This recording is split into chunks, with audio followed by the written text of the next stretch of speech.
Hello everyone, welcome back to my channel. আজকে নিয়ে আসলাম নতুন একটি রেসিপি, হাঁসের মাংস বোনা রেসিপি। তো আমি প্রথমে দিয়েছি সয়াবিন তেল, তারপর দিয়েছি পেঁয়াজটাকে 1 মিনিট কুক করে নিয়েছি।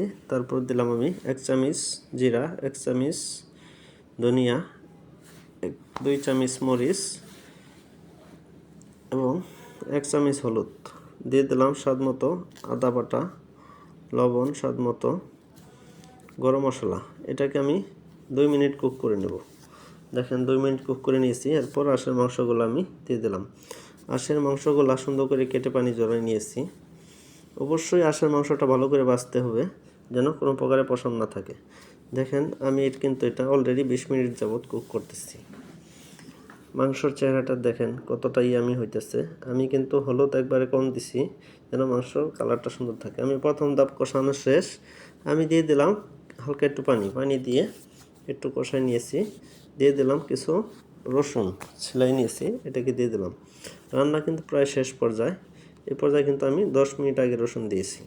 দিয়ে দিলাম কটা কাঁচামরিচ। এটাকে আর 5 মিনিট কুক করে নেব আমি।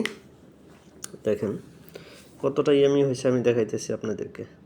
আপনারা চাইলে কিন্তু খুব সহজেই এরকম মজাদার রেসিপিটা বাসায় তৈরি করে নিতে পারেন, পুরোপুরি রেস্টুরেন্ট স্টাইলে।